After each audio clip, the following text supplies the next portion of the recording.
Buenos días, querida audiencia. Acá estamos para el cuarto programa de Pulso Argentino. Cumplimos un mes hoy, así que bueno, gracias por seguirnos, gracias por acompañarnos.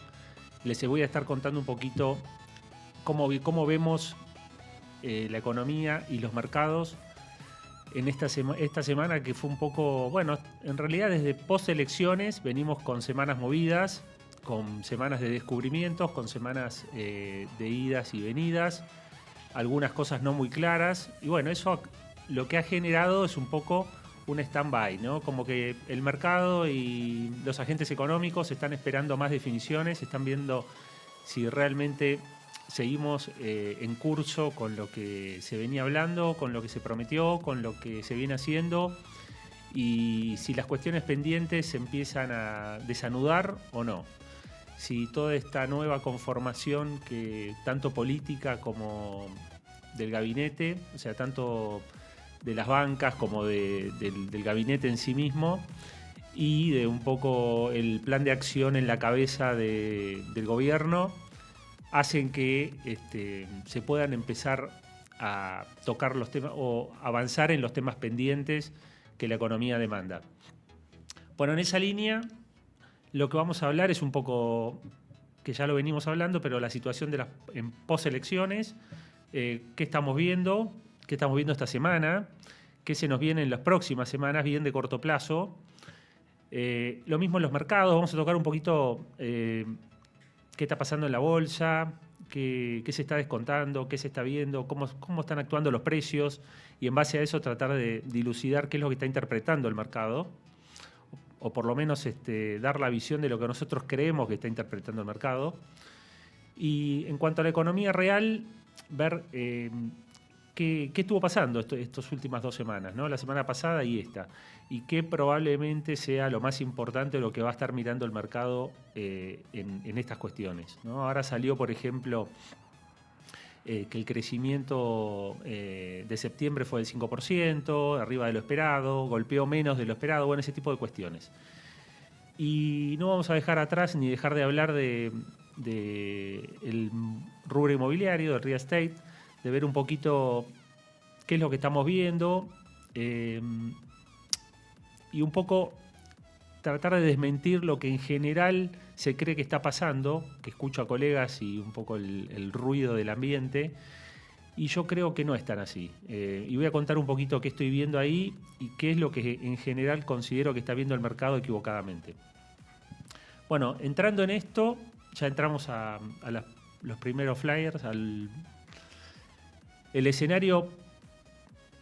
Vamos al segundo, este es la presentación, vamos al segundo, que es el escenario general post-elecciones. Bueno, estamos viendo acá específicamente un mercado con menor incertidumbre, pero aún expectante, que es un poco lo que yo les comentaba recién. ¿Qué significa esto? Que obviamente las elecciones marcaron un antes y un después, y marcaban un antes y un después antes, todo el mundo lo sabía y todo el mundo esperaba eso. Entonces, dicho esto, lo que dejar atrás las elecciones, lo que dejó en claro es que por lo menos la cuestión política a grandes rasgos está resuelta, por lo menos lo que realmente le importaba al mercado y lo que es posible, porque tampoco se puede de un día para otro generar. Bastante se hizo, o sea, la verdad que lo que se logró es muy por encima de las expectativas y por eso los mercados reaccionaron como reaccionaron. Pero dicho esto, aún queda mucho por hacer, y en base a este nuevo caudal político y a esta nueva actualidad o situación real, habría que ver cómo sigue la película, ¿no? Cómo termina repercutiendo todo esto en la toma de decisiones y en las negociaciones con las partes involucradas en todo lo que hace a la toma de decisiones a futuro, en las cuestiones pendientes. Bueno, con respecto a la bolsa, después de un 40% aproximadamente de suba que tuvo el mercado, que claramente lo que demostró eso es que fue algo inesperado, que el mercado descontó algo y pasó otra cosa. El mercado descontó que a Milei no le iba a ir tan bien, o descontó que le iba a ir mal, y fue todo lo contrario, y fue aún superior a lo previsto. Con lo cual, Después de semejante suba, en las cuales hubo acciones que subieron 30, 40% y hubo otras que subieron hasta el 80, 100, 200%, de todo hubo, ¿no? Pero en promedio un 40% para el Merval. Era lógico esperar después de eso una toma de ganancias, un wait and see, como se le dice, o una lateralización o consolidación, como se le dice técnicamente a estas cuestiones en el mercado, que es básicamente, bueno, el mercado descontó en forma de shock en un día básicamente todo el cambio de expectativas y a partir de ahí eso se tiene que cristalizar en hechos concretos. Y lo que suele pasar en estos casos es que se genera una pausa que puede ser en forma lateral o en forma de corrección. En este caso fue en forma de corrección, no muy violenta, pero digamos que en el largo plazo se ve como una lateralización y en el corto plazo es como una corrección nada menor, de aproximadamente un 15%. Después tenemos en tercer lugar, y no menor, es que la mayoría de, vamos al gráfico de los vencimientos de deuda, tenemos vencimientos muy fuertes de deuda en el próximo cuatrimestre, por decirlo de alguna manera. Entre diciembre y marzo tenemos un caudal de vencimientos de deuda interna y externa muy, muy grande, en dólares y en pesos y en diferentes tipos de instrumentos, muy grande. Diría que, como se puede ver claramente en este gráfico, la idea de este gráfico no es contar en qué instrumento está cada deuda como figura ahí, sino que se vea el caudal de deuda que hay, ¿no? Comparado con el resto del año. O sea, y por eso era importante el apoyo de Estados Unidos o era importante, digamos, aclarar cómo se iba a pagar la deuda y era el principal motivo de cuestión o de incertidumbre en el mercado. De cuestión a resolver o de incertidumbre, ¿no? Eso quedó supuestamente zanjado. Ha habido algún ruido en la semana que no me queda muy claro por dónde va, que si se dijeron que los 20.000 millones de dólares, no los del swap que esos están, sino los que se iban a negociar con bancos a través de Estados Unidos, bueno, y demás que había hecho de puente, en realidad no estaban, no se sabe definitivamente si están, si no están, si hay una parte. Yo creo que todavía eso está en negociaciones y que realmente hoy no es lo trascendental para el mercado. Lo trascendental para el mercado está, que es la confianza de saber que políticamente tiene un respaldo y saber que también hay un respaldo de Estados Unidos. Esas dos cuestiones, o sea, las urnas más el apoyo de Estados Unidos es lo que realmente hace peso y hace mella en el mercado. Seguimos con el gráfico anterior, con el slide anterior que hablaba de el escenario post-elecciones. Después tenemos un respaldo internacional y mejora en el sentimiento. Bueno, lo que hablábamos recién. Pasamos al segundo. Bueno, después tenemos los mercados financieros, la economía de corto plazo. Sí, bueno, la economía real de corto plazo. Bueno, básicamente mantener la baja de tasas para sostener la actividad. Esto es, o sea, en términos económicos y en la economía real, ¿qué está esperando un poco el mercado? Bueno, este tipo de cuestiones, que las bajas de tasas para que el mercado se reactive sea sostenible y siga en su andar como hasta ahora. Después de las elecciones hubo una caída muy, muy fuerte de la tasa de interés. Cuando se llegó a... unos días antes de los comicios, llegamos a tasas para pymes, por ejemplo, efectivas reales de 120%, una locura. Una locura que en un país que tiene una inflación en este momento bastante controlada haya que pagar semejantes tasas. Entonces, bueno, eso se empezó a normalizar y hoy estamos en tasas que son la mitad de eso. Tasas que hablamos de, no sé, para plazos fijos, 30%, 40% para tasa activa. Bueno, algo más normal con lo que se venía viviendo anterior a todo el ruido político antes de las elecciones. Después es muy importante remonetizar la economía. Estamos en niveles de monetización muy baja.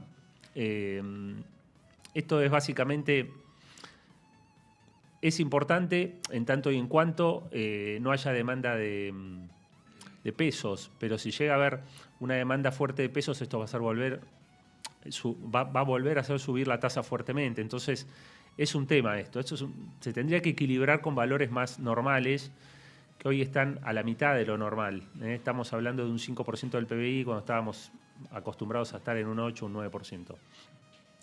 Después resolver los vencimientos para cerrar el año, bueno, eso yo creo que está encaminado y es un poco lo que contaba antes, ¿no? Tenemos un caudal de vencimientos muy grande y yo creo que el mercado va a responder bien básicamente por las dos cuestiones que comenté antes. Uno es que el horizonte político está bastante claro, o sea, que por lo menos la espada de Damocles, que era que le vaya muy mal o que la sociedad le diera la espalda al gobierno actual en las elecciones de medio término, eso no pasó, todo lo contrario, con lo cual esto está correcto y está bien, y además en términos financieros hay respaldo para poder encarar todas estas cuestiones de organismos internacionales y de Estados Unidos.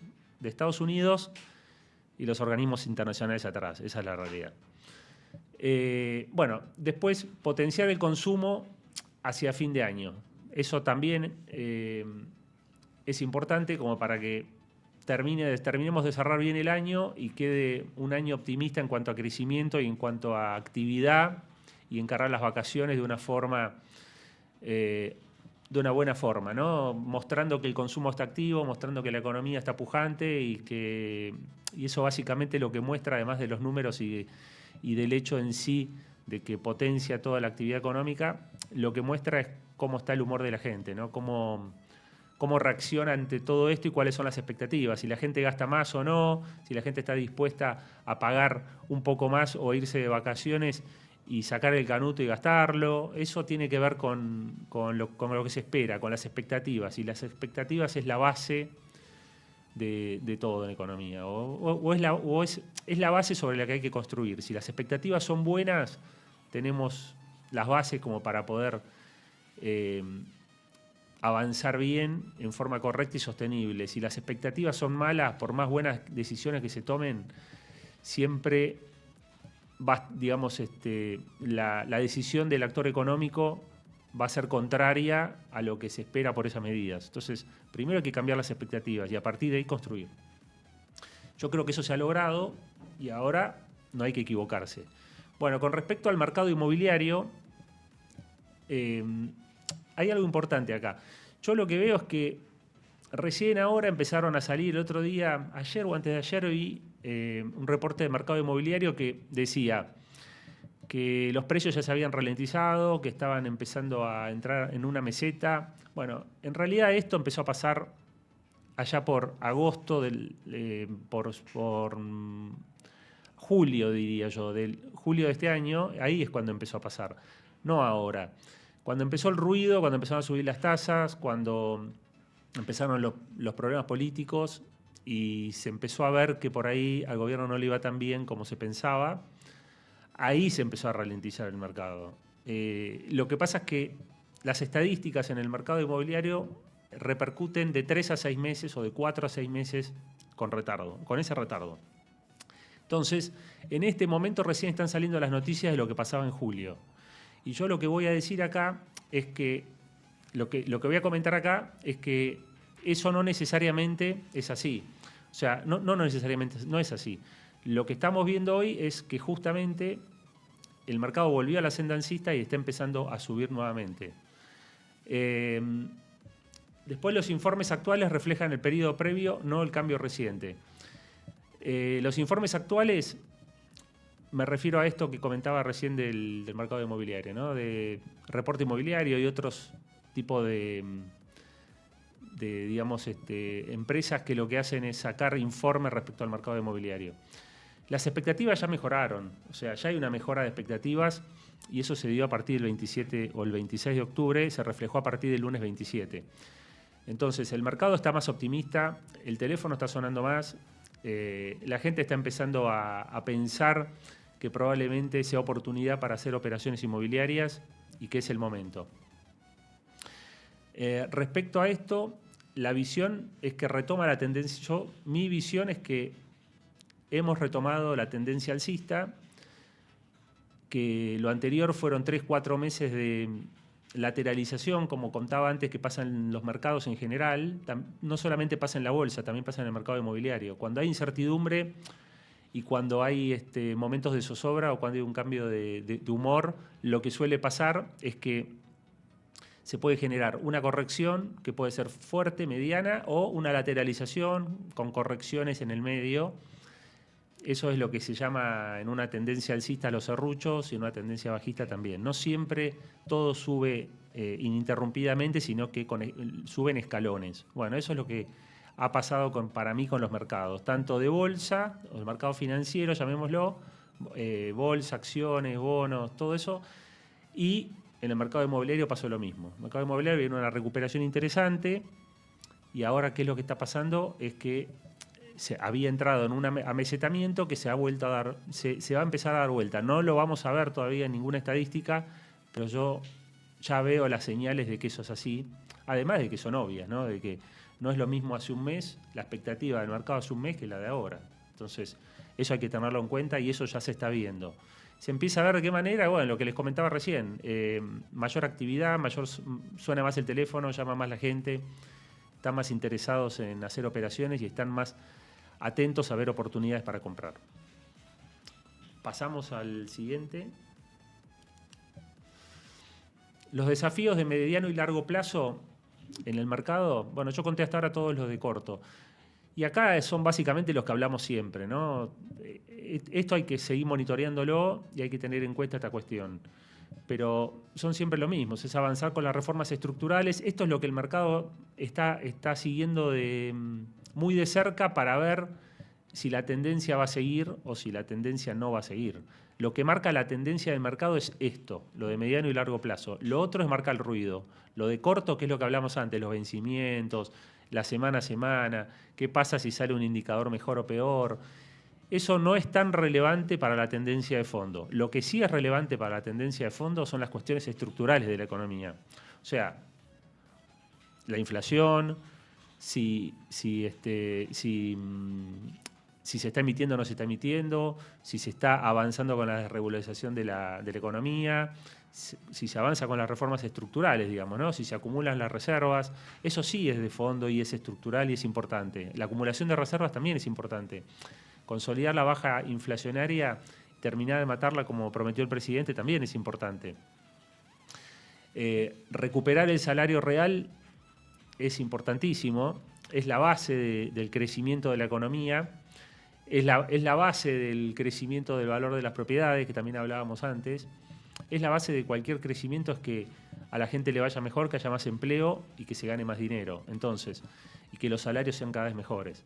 Entonces, en base a esto, recuperar el salario real es algo que ya se ha logrado fuertemente, por lo menos desde que asumió Milei, pero no se ve tanto en el bolsillo o en la capacidad de compra de la gente. ¿Y por qué? Porque puede sonar raro. Dice, entonces no se recuperó el salario, porque si no puede comprar menos, si puede comprar lo mismo o no puede comprar mucho más.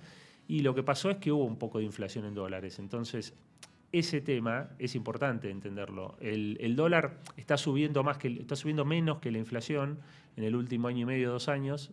Desde que asumió el gobierno, estos 2 años, el dólar, digamos que básicamente estuvo casi estático porque estamos en valores similares a cuando tomó el gobierno el presidente. No sé si el día exacto, pero hemos visto el dólar en 1.400 antes de la asunción de Milei. Entonces, si hoy estamos en 1.400 y tuvimos una inflación acumulada del 30 y pico %, está a las vistas que la inflación más que superó el avance del dólar. Entonces, eso lo que hizo básicamente es, por más que haya un avance en los salarios en términos de dólares, no fue lo suficiente para convalidar o para igualar lo que subió la inflación.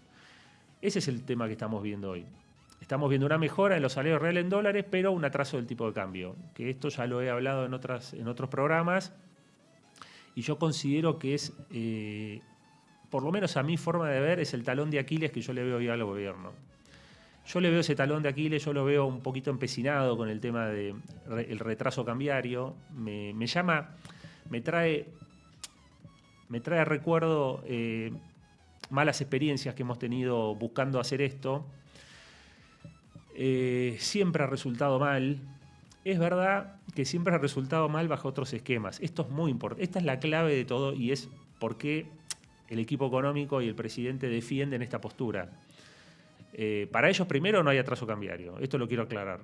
Ellos nunca hablan de atraso cambiario. Segundo, en el supuesto caso que, como yo digo, hay atraso cambiario,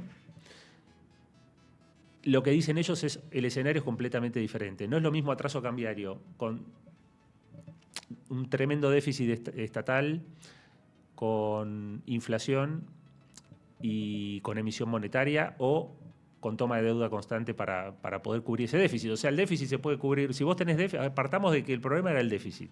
Si vos tenés déficit, lo podés cubrir de dos maneras. Lo podés cubrir tomando deuda o lo podés cubrir emitiendo dinero. Los dos ejemplos fueron decenas de veces probados, no sé, sí, decenas de veces probadas en los últimos 70 años en Argentina, con resultados siempre malos. Entonces, eso cambió. Hoy no hay déficit. Con lo cual, digamos, la película es otra. Pero la película es otra en serio, es completamente distinta.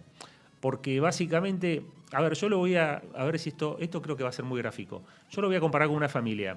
Vamos a suponer que uno tiene un presupuesto familiar, ¿no? Y que gana, no sé, 1 millón de pesos por mes y todos los meses gasta 1.200.000. ¿Y qué puede hacer para solucionar esa diferencia? Bueno, le pueden prestar el dinero o, de alguna manera, bueno, sí, en ese caso no puede imprimir dinero la familia, pero ponele que hablemos solamente de la deuda. Entonces toman prestado y siempre gastan más de lo que tienen. Llega un momento en el cual se le acumula el problema. El problema es acumulativo y es exponencial, porque es una acumulación exponencial.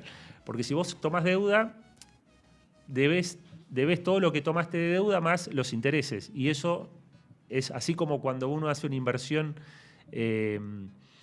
y tiene la posibilidad de hacer no me sale la palabra, pero bueno, que puede reinvertir los intereses y hacer una ganancia exponencial. Lo mismo pasa con la deuda. La deuda se va acumulando y llega un momento que es impagable. Y llega un momento en que nadie te quiere prestar y llega un momento que no sos confiable y que todo el mundo dice, bueno, este muchacho tiene un problema serio. Bueno, esto es exactamente igual. Si vos sos un deudor serial o si vos sos un gastador serial que gastás siempre más de lo que te ingresa, llega un momento en que tenés que buscar una solución a eso. Y bueno, hoy eso no lo tenemos más. Entonces toda la ecuación cambia, porque la forma en que te mira el que te va a prestar el dinero, la forma en que te mira la gente, la forma en que te miran los actores económicos, todo cambia, las expectativas cambian. Y además, digamos, por más que tengamos muy mala como lo tenemos, a ver, ¿cómo lo puedo llamar? No seamos confiables o digamos, estemos tildados de insolventes o de poco creíbles. Por más que tengas todo eso, si vos mostrás en los hechos reales que estás cambiando esa dinámica y que después de mucho tiempo lo estás haciendo en serio y que la base de tu programa económico se basa en eso, en ser más serio, en ser confiable, en pagar tus deudas y en no gastar nunca más de lo que tenés, o por lo menos por ahora mostrar que vas a gastar menos de lo que tenés, eso es muy importante. Eso lo que hace es cambiar la forma en la que te ven y cambiar por lo menos la imagen, o sea, empezar a tener otra imagen.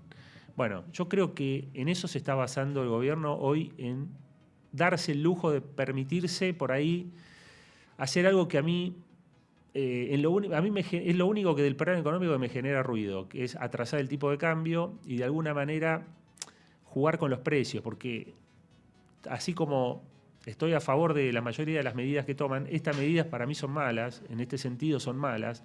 ¿Por qué? Porque van en contra del mismo concepto que el presidente siempre quiso defender que no hay que hacer, que es tratar de decir cuál es el precio de algo. Y el precio del dólar en la economía es el precio tal vez más importante. ¿Por qué? Por razones recontra obvias, por la cultura, por la experiencia y por toda la trayectoria que tiene en materia económica y política la Argentina y lo que significa el valor del dólar en la Argentina. Entonces, si de alguna manera, por más que se diga que están en una franja y que y que se va a manejar dentro de bandas y demás, todos sabemos que eso, si vos no querés que suba, le pones una banda cercana al valor y listo, un tope muy cercano al valor, y la banda en sí, a mí no me importa que el dólar no se va a ir a 1.000 pesos, porque no puede seguir atrasándose. El problema es la banda superior. Entonces, si vos querés hacer un esquema de bandas con un tipo de cambio que para la mayoría del mercado está atrasado, deberías jugar con bandas que estén un 50% por lo menos arriba del valor actual y un 50% abajo del valor actual, no un 10% arriba y un 30% abajo, ¿se entiende? O sea, a eso es a lo que yo apunto. Lo que les quiero comentar, que se va a venir, bueno, un poco con esto vamos cerrando un poco la primera parte del programa. Lo que les quiero comentar es que vamos a tener un invitado de lujo para hablar de estas cuestiones, y que es Agustín Echevarne, un economista del cual yo tengo un altísimo respeto y cariño, porque lo conocí en la actividad académica, en la actividad laboral, y bueno, nada, somos colegas, somos economistas, pensamos muy similar, y va a ser realmente un placer tenerlo acá y poder charlar sobre algunas cuestiones que tienen que ver con lo que comenté recién. Y les voy avisando que espero que nos sigan, como siempre, en Somos MX+, en todas las redes sociales, que sigan apoyando, que sigan haciendo comentarios, que sigan haciendo preguntas, y por WhatsApp al 11 51 37 0173. Síganos como hasta ahora, que ya vamos para el segundo mes.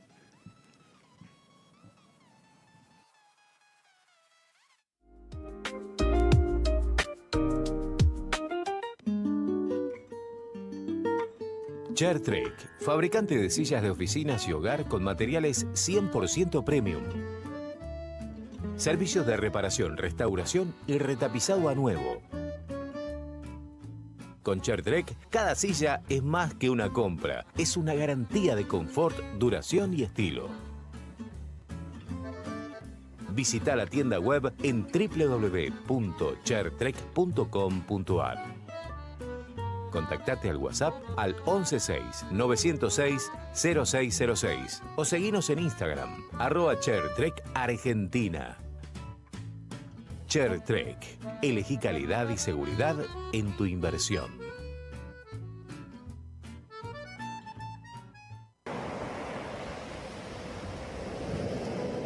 Club Cariló Playa, situado frente al mar con salida directo a la playa sin cruzar la calle. Departamentos totalmente equipados, con balcón, parrilla, piscinas climatizadas, cubiertas y descubiertas, gimnasio, spa, juegos para niños, estacionamiento cubierto, servicio de limpieza y en verano, servicio de playa y recreación. Hace tu reserva al 2254 424478 www.clubcariloplaya.com.ar.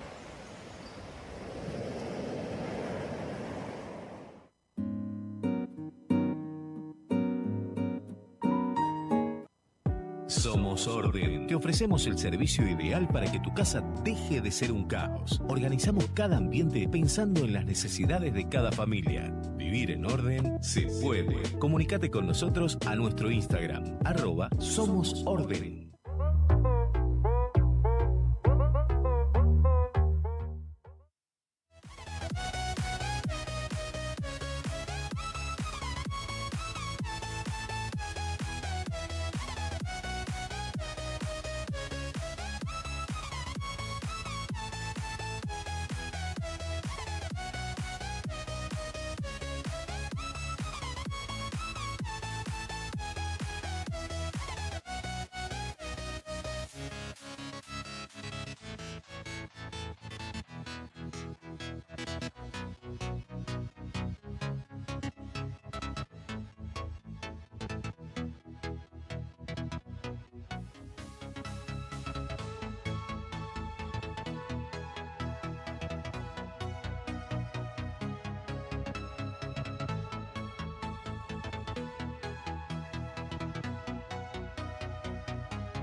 Hola Agustín, ¿te tengo ahí? No te veo todavía en pantalla, pero... ¿No me ves? No te veo, pero ya te voy a ver. Te escucho perfecto ahí. Ah, bueno. A ver si. No, Qué pero ahí placer lo tenerte ponemos. acá, Agustín. Ahí teóricamente deberías estar viendo. Yo te veo bien. Sí, ahí te veo. Ahí Ah, te ok. veo. ¿Qué haces, Agus? No, ¿Bien? ahí está. Tengo que centrar un poquito. ¿Cómo es? Ahí. Sí, perfecto. Yo te veo perfecto. Dale, ok. Bueno, un gustazo, Agus. La verdad, sabés Igualmente. que siempre te tuve en alta estima y la verdad que en este momento, para mí, sos un referente en materia de lo que está pasando en Argentina, sin ninguna duda, más que nunca, porque lo que está pasando es lo que vos, de alguna manera, venís pregonando y diciendo de que yo te conozco. Y bueno, por ahí, no sé cuánto lo sabés o no, pero yo abogo por las mismas ideas, siempre tuve las mismas ideas, siempre fui libertario también.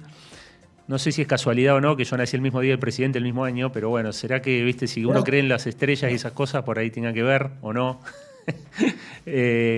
Bueno, de hecho, me acordé de una cosa que no me dicen el loco a mí, pero bueno, me decían en el colegio.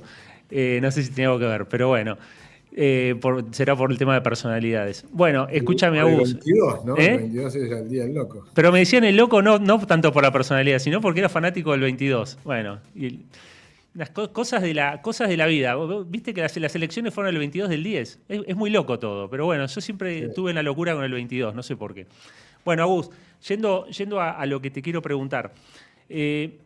A ver, tantas cosas, pero lo primero de todos es que me hagas breve una pequeña reseña de dónde considerás que estamos hoy parados post-elecciones o lo que quieras decir con respecto a este gobierno, pero me parece que post-elecciones es lo más importante como para que sea algo apuntado a lo que está pasando ahora. Sí, bueno, yo creo que tenemos una oportunidad extraordinaria. El resultado electoral nos sacó un escollo enorme. Es como que se cayó una frontera que había que atravesar y es una campana alargada para un montón de inversiones. Y lo estás viendo en un montón de temas. En la caída del riesgo país, que se cayó a la mitad muy rápidamente. Creo que tiene que seguir bajando y lo vamos a ver el año que viene perforando el 600 y más adelante perforando el 500. Y una vez que estemos en 400 y pico, ya es otro país. Porque recordemos que venimos de un riesgo país de 2.600. Una locura. Para este país y para los últimos años, estar en este niveles de riesgo país, por ahí puede parecer muy bajo. Es muy bajo, pero por otro lado, viste como cuando uno analiza el vaso medio lleno o medio vacío. Yo digo, la verdad que para lo que veníamos teniendo en el corto plazo fue una baja abrupta y un cambio de expectativa fenomenal, estamos de acuerdo. Pero por otro lado, yo veo un país que tiene las bases, y tiene las condiciones dadas y las bases como para estar en un riesgo país por debajo de otros países similares de la región.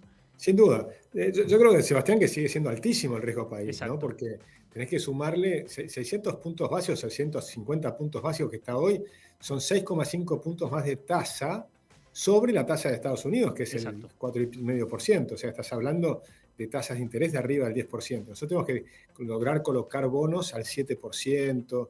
Hay empresas argentinas que ya están colocando a 7%, ¿no? Incluso la Ciudad de Buenos Aires coloca al 8%.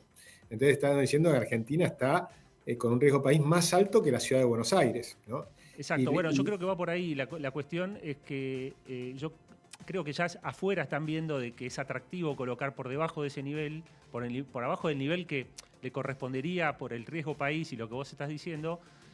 Y creo que la tendencia es indeclinable hacia ahí, salvo que haya algún cisne negro o alguna cuestión que no estamos viendo que haga que de alguna forma el rumbo tan categórico que está tomando el gobierno para solucionar los problemas de fondo que nunca se hicieron, eso cambie. Pero yo eso no lo veo. Yo creo que hoy Argentina es una gran oportunidad, claramente lo veo, y creo que está caro a nivel de tasas. No sé si caro sería la palabra, pero creo que estamos siendo muy perjudicados más que nada por la historia que tenemos y la historia tan reciente que tenemos y el miedo a repetir historias que está muy cercano, porque ya en septiembre se pensó en un momento que podíamos llegar a volver a lo anterior. Entonces, claro, parece pero que digamos que eso eso fue castigando justamente, el me mercado. parece, el cambio que estamos viendo, ¿no? Porque después de las elecciones es como que ese susto o ese fantasma desapareció.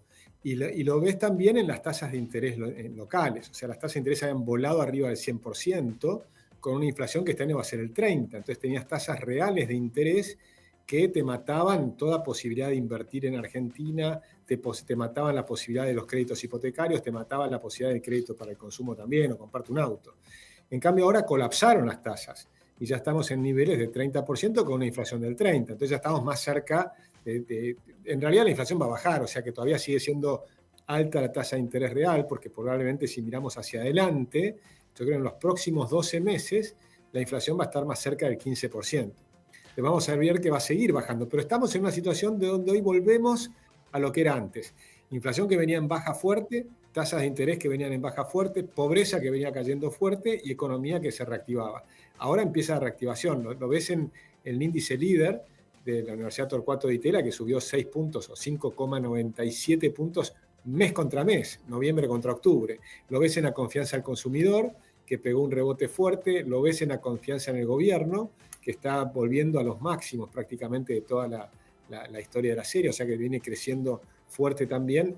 Hay una sensación de campana alargada para todas las inversiones del RIGI, que ya se aprobaron 15.000 millones, pero hay otros 16.000 millones en proyectos que se han presentado, o sea que en total van a ser 32.000 millones de dólares que vas a tener, pues son 15.000 y pico y 16.000 y pico, o sea son 32.000 millones de dólares que van a estar aprobados próximamente. Y sobre eso están los anuncios de OpenAI de 25.000 millones de dólares para los data centers y de 30.000 millones de dólares de Eni para el petróleo, para YPF. Tomás todo eso en conjunto y yo creo que Argentina se encamina a volver a tener un crecimiento grande, sabiendo que nos faltan hacer todavía, y esto es lo que va a pasar los próximos 3-4 meses, reformas muy importantes como la reforma laboral y la reforma impositiva. Totalmente. Creo que lo único que yo, no sé si rezo, a pesar de que soy creyente, pero sí digo que yo veo claro la determinación de este gobierno con respecto a otros que no lo vi nunca claro, a pesar de que yo en su momento apoyé el proceso y estaba convencido de que era un cambio el proceso de Mauricio Macri.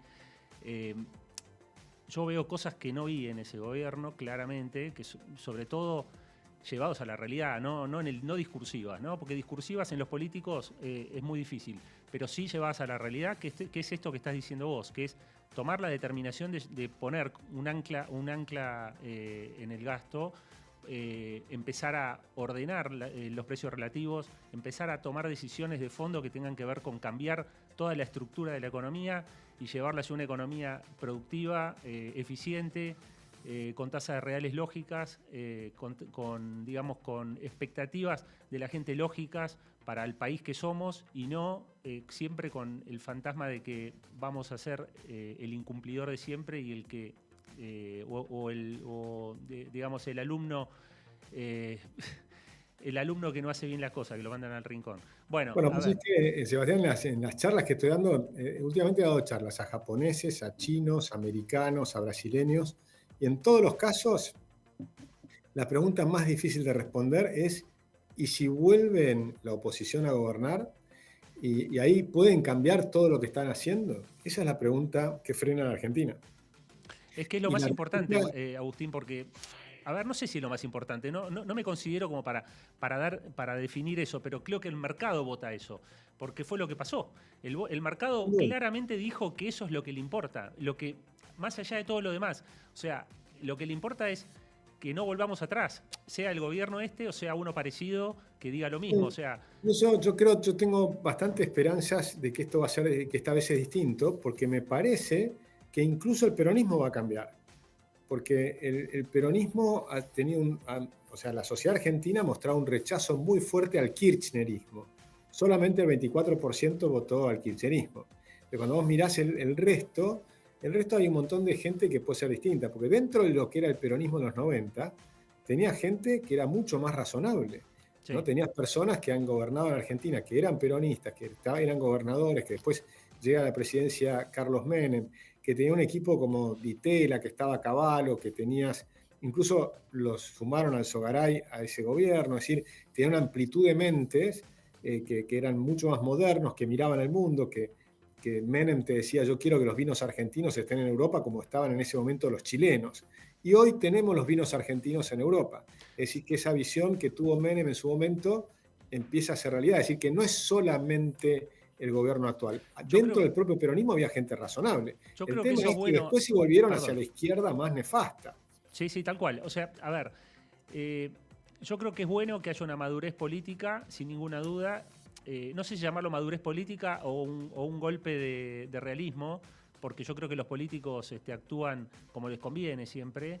Entonces, vamos a tratar de ser lo más pragmático posible. No importa si es una cosa u otra, pero sí lo que me parece, lo que no me gustaría es que quede solamente en, bueno, no queremos más kirchnerismo. No, a mí, como somos más o menos de la misma generación, Agustín, y la verdad que vivimos varias crisis jodidas. O sea, venimos Plan Bonex, la hiper, después el 2001 con Corralito, bueno, vivimos un montón. Entonces, a ver, y no fue solamente con el kirchnerismo. Entonces, lo que yo quiero decir es poder poner un ancla fiscal por primera vez en no sé cuánto tiempo y poder decir, mira, hay cosas que ya no las vamos a volver a hacer. Eso es lo que a mí más me parece que es más importante para la sociedad. No solamente reconocer que lo peor de los últimos 60, 70 años, porque eso está claramente reconocido y creo que cada vez va a ser más.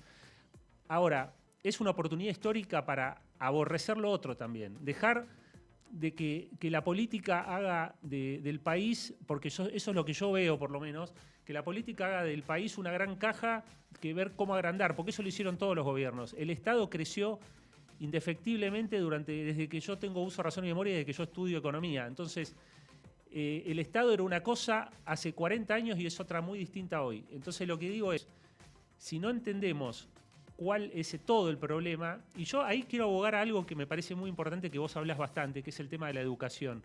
Mira, yo si te tengo que dar yo creo que una de las principales razones por las cuales a Javier o a Milei le fue muy bien en esto, o la gente lo apoyó y convalida un montón de cosas, así como otras no, y ahí hago un paréntesis y digo, me parece de una gran madurez que lo haya votado o que lo haya castigado en las de medio término para decirle, mirá que tenés que hacer las cosas bien, te estamos mirando. Para mí fue lo mejor que le pudo pasar al país y una muestra de madurez de la sociedad que después vote con doblemente fuerte apoyándolo en las de medio término.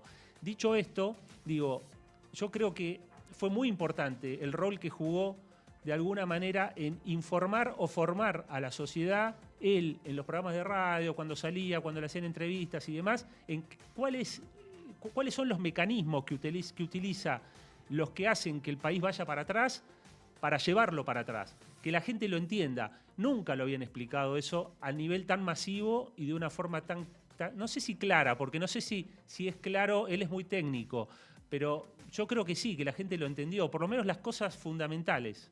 Yo como lo veo, Sebastián, nosotros veníamos explicando esos temas hace 20 años, y cuando digo nosotros me refiero a una cantidad de profesores de economía austríacos, gente políticos que habían ido a la televisión, el propio Alzogaray, en su momento el ingeniero Alzogaray lo explicaba con mucho detalle.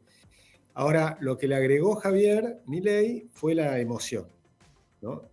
Y esa emoción hizo que el impacto llegue directamente al hipotálamo. Y entonces la gente pudo empezar a ver cosas que intuía, que las había visto, que las había racionado, pero que estaban como bloqueados por un problema ideológico. Al tocar la emoción y llegar a la fibra de la gente, Javier Milei les permitió, de alguna manera, poder volver a revisar sus creencias. Y ahí creo que esa es la revolución que estamos viviendo hoy. Pero sí creo que la educación es un tema clave.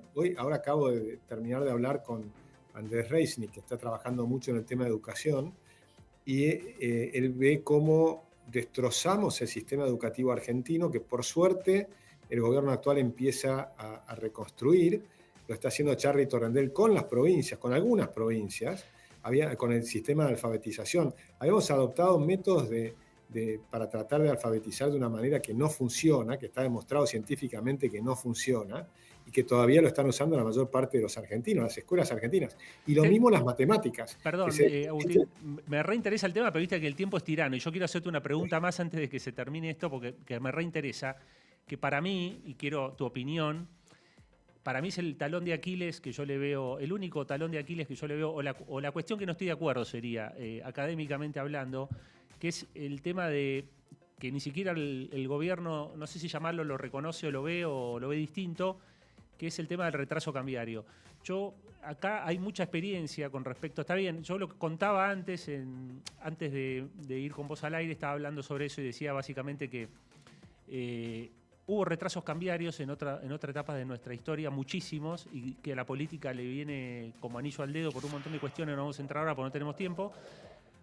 Pero yo lo que veo acá es algo distinto. O sea, veo un posible atraso cambiario sin déficit fiscal y con un montón de cuestiones que hacen a llevar a la economía hacia el lugar correcto y reestructurar toda la economía. Entonces, ¿cómo lo ves vos este punto?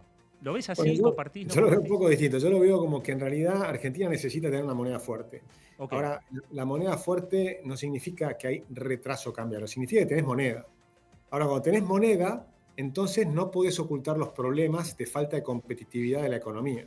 Porque las devaluaciones periódicas lo que te hacen es ocultar los problemas, suponiendo que estás competitividad devaluando sin solucionar ningún problema, y en realidad tenés un problema, un país que no es competitivo, devaluás, entonces bajás los salarios, y al bajar los salarios entonces podés, las empresas siguen ganando plata. Estoy de acuerdo, Agus, estoy de acuerdo, pero el único tema que veo ahí es que en una economía que está transitando un proceso de cambio tan fuerte y tan extremo, arrancar con un tipo de cambio alto en esa transición puede ser un problema porque va a quedar mucha gente dolida o muchas empresas lastimadas. Y con un tipo de cambio bajo te referís. Pero en realidad, ojo que empezamos con un tipo de cambio alto. ¿no? El tipo de cambio era un tipo de cambio muy favorable a las exportaciones después de la primera devaluación, y después como estabilizás las cosas se empieza a apreciar el tipo de cambio. Entonces, eso que empieza a ocurrir ahora es lo natural.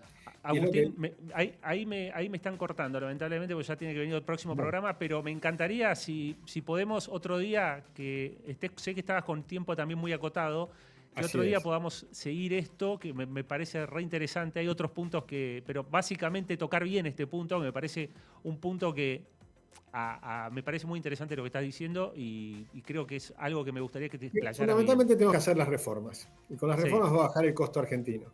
Totalmente. Bueno, lo que vamos a hacer es, lo dejamos invitado acá formalmente a Agustín para una próxima visita que ya lo vamos a coordinar.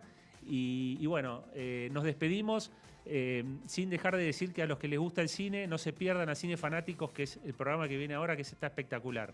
Y Agustín, muchísimas gracias y la verdad, como siempre, un placer verte y te mando un gran abrazo.